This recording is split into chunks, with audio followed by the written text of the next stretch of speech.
और इस समय देख रहे हैं कितनी भयंकर स्थिति में बारिश जारी है दोस्तों। ये श्रेणी 6 की भूमि देख रहे हैं इस समय जो पूरी तरह से जलमग्न हो चुकी है। और अभी हम इस समय उगनपुर मरौरी के क्षेत्र में खड़े हैं इस समय दोस्तों, और आपको ये क्षेत्र दिखा रहे हैं कि इस अवस्था में भारी बारिश के चलते पूरी तरह से जलमग्न होता जा रहा है। और इसी तरीके से यदि शाम तक बारिश होती रहे तो ये शाम तक यहाँ पर जल ही जल आपको दिखाई देगा। अभी देख सकते हैं ऊपर जो तिली की फसल है वो भी पूरी तरह से नष्ट हो चुकी है। और यहाँ का जो मार्ग है आप देख रहे थे, यहाँ से रास्ता परली तरफ निकल जाता था, वो भी अब पूरी तरह से जल भर जाने के कारण से बाधित हो चुका है दोस्तों। इसलिए हम इस समय उस तरफ नहीं जा सकते हैं।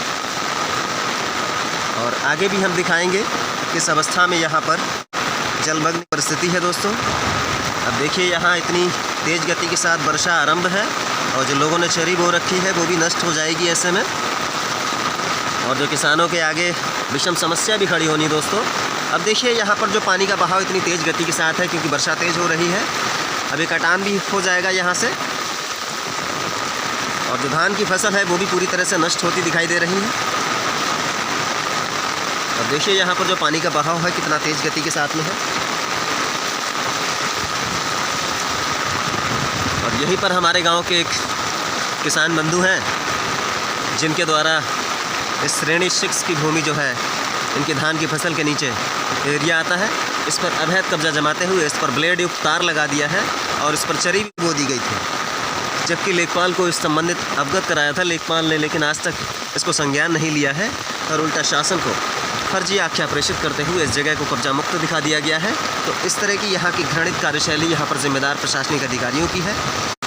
अब देखिए दोस्तों यहाँ पर जो पहले पानी यहाँ से सीधा डाइवर्जन होता था, लेकिन इस पानी का बहाव उस तरफ कर दिया गया है ताकि इधर कटान ना होकर परली साइड में कटान हो जाए। तो ऐसे यहाँ के लोगों की मानसिकता है जिसे आप समझ सकते हैं दोस्तों।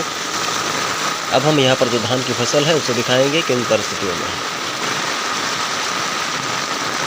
अब देखिए धान की फसल जो है ये पूरी तरह से भी नष्ट होती नज़र आ रही है। इसमें बीमारी भी लग चुकी है दोस्तों। देख रहे हैं इसकी बालियाँ जो हैं वो काली काली हो चुकी हैं। अब ऐसे में धान की फसल तो नष्ट होनी है और जो गन्ने की फसल है वो भी गिर जाएगी ऐसे में। तो समझ सकते हैं इस बार किसानों की जो क्या परिस्थिति होने वाली है तो इस बार किसान ही जानते हैं। और जो गरीब वर्ग के लोग हैं जो डेली वेज कमाना खाना है उनके आगे तो वो समस्या खड़ी है कि कुछ कहा ही नहीं जा सकता दोस्तों। ये जो खाली एरिया दिख रहा है ये सब श्रेणी 6 की भूमि के अंतर्गत आता है। इतना अवैध कब्जा करते हुए इन्होंने पहले बढ़ा लिया गया था।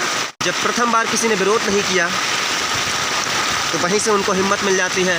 उसके बाद श्रेणी 6 की भूमि पर नीचे ये लोग कब्जा कर देते हैं। और कुछ गांव के लोग भी हमारे ऐसे हैं उनको संरक्षण देते हैं, जबकि ग्रामीणों के द्वारा लिखित रूप से इस भूमि खाली कराने के लिए मांग की गई थी, लेकिन आज तक जिम्मेदार प्रशासनिक अधिकारियों के द्वारा इस भूमि को खाली नहीं कराया गया है। जबकि शासन को आख्या प्रेषित कर दी गई है कि इस भूमि को खाली करा दिया गया है। नाला देख रहे हैं दोस्तों, ये एक छोटा सा नाला है, ये भी श्रेणी 6 के अंतर्गत नाला आता है। और ये जो बंजर पड़ी भूमि है जो श्रेणी 6(1) के अंतर्गत है, जलमग्न भूमि जो आकर्षक भूमि कही जाती है, इसी के अंतर्गत दोस्तों ये नाला है जो धीरे धीरे काफ़ी चौड़ाई में हो चुका है। लंबे समय बाद आज पुनः यहाँ पर भारी बारिश के चलते बाढ़ग्रस्त एरिया हो चुका है, जो अभी तो कम है। शाम तक अगर बारिश ऐसे ही चलती रही तो यहाँ पर पूरा जलमग्न हो जाएगा दोस्तों। अब देखिए जो इन्होंने मिट्टी का खिंचाव कर इस खेत को बढ़ाया था उसने भी कटान का रूप धारण कर लिया है, क्योंकि जो पानी का बहाव है जो चूहे की जो बिल आदि हैं उन्हीं के भीतर से पानी का बहाव आरंभ है दोस्तों। और ऐसे में जो यहाँ पर ब्लेड युक्त तार लगा है दोस्तों और बाढ़ की स्थिति यहाँ पर आ जाएगी, तो ऐसे में कोई व्यक्ति यदि बह जाता है, इसमें कोई पशु आ जाता है तो दर्दनाक परिस्थितियों में उसकी कटकर मृत्यु हो जाएगी। तो ऐसे में यहाँ से तारों को हटाना भी बहुत ही आवश्यक है दोस्तों। लेकिन जो प्रशासनिक अधिकारी हैं किस तरीके से लापरवाह हैं और जो किसान वर्ग हैं जो इस तरीके के, वो भी बहुत घृणित सोच के साथ इस तरीके के घृणित कार्य को अंजाम देते हैं। और इस समय दोस्तों आप देख रहे हैं जो भीषण बारिश चल रही है दोस्तों, और जिससे किसानों की फसल पूरी तरह से बर्बाद हो रही है और जो पशुओं का जीवन है वो भी अस्त व्यस्त है। और ऐसे में जो गौवंशीय पशु हैं, अन्य पशु हैं, उनका भी जीवन किस तरीके से व्यतीत हो रहा होगा उसे आप समझ सकते हैं दोस्तों। उनके छोटे छोटे मासूम बच्चे हैं, उनके साथ क्या कुछ बीत रहा होगा इसे समझने की आवश्यकता है। और जो हमारे गौवंशीय पशु हैं और किसानों के द्वारा जो तार लगाकर उनकी दर्दनाक परिस्थितियों में इस समय मौत हो रही है। लोग अपनी फसल की सुरक्षा के लिए उनको भालों से प्रहार करते हैं, गोली मार देते हैं, लाठी डंडों से प्रहार करते हुए आज हिंदू ही अपनी गौमाता पर अत्याचार करने में लगा है। तो कहीं ना कहीं सृष्टि इस पाखंड से भी दुखी है, जिस कारण से ऐसे परिणाम हम सबको देखने को मिलते हैं बीच बीच में कहीं ना कहीं। तो इसे हम जब तक समझेंगे नहीं तब तक हम स्वयं को परिवर्तित नहीं कर सकते हैं दोस्तों। लेकिन इन सभी विषयों को समझने की आवश्यकता है, तभी हम सब स्वयं को परिवर्तित कर सकते हैं। अन्यथा ऐसे ही पाप करते रहेंगे और ऐसी ही आपदाओं से हम जूझते हुए स्वयं को नष्ट करते रहेंगे। यहाँ पर एक गन्ने का खेत है दोस्तों, इसमें आरे वाला तार नहीं लगा है, मामूली सी रस्सी बंधी है। और जबकि इन रस्सियों को लोग खोल लेते हैं, तो लोगों को भी समझना चाहिए अगर किसी भी किसान ने अगर रस्सी बांधी है तो उसकी रस्सी को चोरी ना करें। ये बहुत ही घृणात्मक है। लेकिन कुछ नीच प्रवृत्ति के लोग हैं जो ऐसे कार्यों को अंजाम दे देते हैं, जो बहुत ही शर्मनाक है दोस्तों। और अब हम आपको ये पकी हुई फसल दिखा दे रहे हैं दोस्तों, धान की बिल्कुल खड़ी फसल है दोस्तों, पक चुकी है, 10-5 दिन में कट जाती। लेकिन भीषण बारिश के चलते ये फसल अब नष्ट होने की कगार पर है। अब ऐसे में समझ सकते हैं आप किसानों ने कितना पैसा लगाया है और किस तरीके से इस फसल को नष्ट कर दिया जाएगा इस भीषण बारिश के चलते। जबकि इस किसान के द्वारा आरे वाला तार भी नहीं लगाया गया है दोस्तों, लेकिन इस भीषण बारिश की चपेट में आकर किसान पूरी तरह से बर्बादी की कगार पर है। ऐसे में जो किसान कर्जदार हैं उनके आगे भी विषम समस्या है। बहुत से किसान ऐसे में तो आत्महत्या जैसे कदम भी उठा लेंगे। तो ऐसे में हमारे प्रशासन को अलर्ट जारी करते हुए ऐसे किसानों को धीरज बंधाने की आवश्यकता है, जो बहुत ही ज़रूरी है। सर्वाधिक उन किसानों का आगे समस्या है जो बहुत ही गरीब वर्ग के हैं, 2-2.5 एकड़ के किसान हैं। सर्वाधिक समस्या ऐसे किसानों के ऊपर है जो ऐसे कर्जों को झेल नहीं पाएंगे। तो ऐसे में हमारी सरकार को तत्काल प्रभाव के साथ निर्णय लेते हुए छोटे किसानों से लेकर समस्त किसानों को ध्यान में रखते हुए कदम उठाने की आवश्यकता है, जो बहुत ही ज़रूरी है।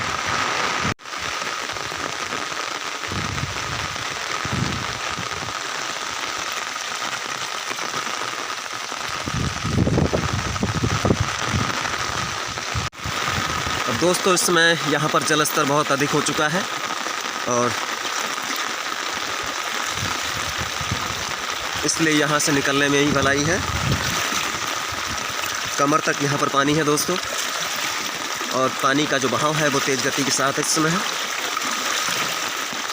बहुत ही जल्द दोस्तों यहाँ पर जलस्तर है वो बढ़ जाएगा। शाम तक धीरे धीरे ये बिल्कुल एरिया फुल हो जाएगा जलस्तर से, क्योंकि यहाँ पर बहुत ही घातक परिस्थिति इसमें बनी हुई है। अब यहाँ पर जिन लोगों ने आरे वाले तार लगाए हैं ये सर्वाधिक घातक है। इस जलस्तर में कोई भी यदि व्यक्ति या पशु बहकर आ जाए बाढ़ग्रस्त एरिया में, उस तार में फंसकर भी उसकी दर्दनाक मृत्यु हो सकती है। यदि उसका कोई बचने का चांस है तो बच सकता है, लेकिन यदि इस तार में फंस गया तो वह किसी भी परिस्थिति में नहीं बचेगा। तो ऐसे में ये तार किसी के लिए भी सुरक्षित नहीं है, ना ही किसानों के लिए और ना ही पशुओं के लिए। तो इसे हम तुमको समझना चाहिए और ऐसे तारों को प्रतिबंधित स्वयं के माध्यम से करते हुए रस्सी आदि लगाकर फसलों की सुरक्षा करनी चाहिए। और जब तक इन गौवंशीय पशु एवं अन्य पशुओं का प्रबंध ना हो, सरकार को भी सख्त कदम उठाते हुए किसानों के हित में निर्णय लेने की आवश्यकता है, ताकि जो किसानों की फसल को क्षति पहुंचाते हैं गौवंशीय पशु आदि, उनकी भी व्यवस्था हो सके और जो किसानों को क्षति पहुंचती है उनकी भरपाई हो सके। अब देखिए ये तिली की फसल है दोस्तों, ये पूरी तरह से नष्ट हो गई है। एक देखिए यहाँ से भी सांप निकल कर गया है। ऐसे पे यहाँ पर जो वन्य जीव जंतु हैं उन सब से हमको बचकर भी चलना होता है, जबकि कोई भी जीव जंतु किसी को नुकसान नहीं पहुँचाना चाहते हैं। यदि हम लोग उसकी चपेट में आ जाते हैं तो कहीं ना कहीं हमें भी नुकसान पहुंचा देते हैं अपने बचाव में, क्योंकि उन्हें भी हमसे खतरा महसूस होता है और हमको भी उनसे डर लगता है। तो ये दोनों के भीतर होता है दोस्तों, तभी ऐसी परिस्थितियाँ उत्पन्न होती हैं। यदि सामने वाला हमें समझ ले और हम उसको समझ लें तो शायद ऐसी परिस्थितियाँ उत्पन्न ना हो। अब यहाँ भी देखिए ये ब्लेड युक्त तार लगा है, तो ये भी बहुत ही घातक है दोस्तों। यहाँ से अगर हम निकल रहे हैं और फिसल जाएँ तो इससे हमारी डेथ हो सकती है। तो ये बहुत ही घातक परिस्थिति उत्पन्न कर सकते हैं। तो इन तारों से बचकर भी चलना है। अब देखिए यहाँ बिल्कुल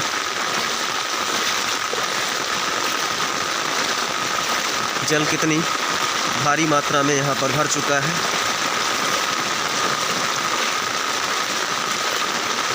अब देखिए पूरी तरह से फसल यहाँ जलमग्न हो चुकी है। ये चरी थी, एक बार ही काटी है, अब दोबारा नहीं काट सकते हैं। अब देखिए कमर से अधिक यहाँ पर पानी हो चुका है। अब यहाँ मिट्टी का भी कटान हो रहा है दोस्तों। अब कमर से ऊपर यहाँ पानी हो चुका है, जबकि जब हम आए थे तो कमर से नीचे पानी था। 1 घंटा नहीं हुआ दोस्तों, आधा घंटा हुआ है और कमर से ऊपर पानी हो गया है। तो समझ सकते हैं कितनी स्पीड के साथ जलस्तर बढ़ रहा है।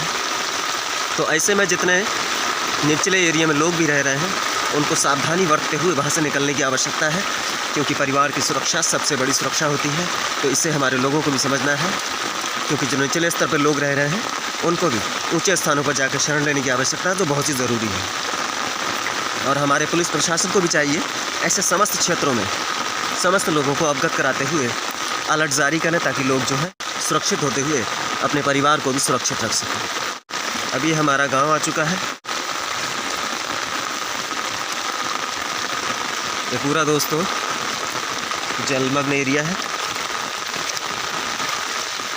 अब यहाँ पर कुछ जड़ें पड़ी हुई हैं दोस्तों, ये सूखी जड़ें हैं। वज़न ज़्यादा ज़रूर है, लेकिन जल का भराव यदि अधिक हो जाता है तो ये बह जाएगी। अब ऐसे मैंने निकालेंगे नहीं, भले ही बह जाए तो बह जाए। अब देखिए यहाँ पर भूरा आदि पड़ा है, ये भी सब बह जाएगा। अब एक बच्चा आ रहा है। अब देखिए यहाँ पर सीमेंटेड रोड़ा आदि को डाल दिया गया है, जिस कारण से यहाँ पर कटान नहीं हुआ है। लेकिन साइड से जहाँ कटान किया है जल के बहाव ने, तो वहाँ से बिल्कुल ही नाला बना दिया है, क्योंकि आखिर जिसको निकलना है वो रास्ता तो बना ही लेता है।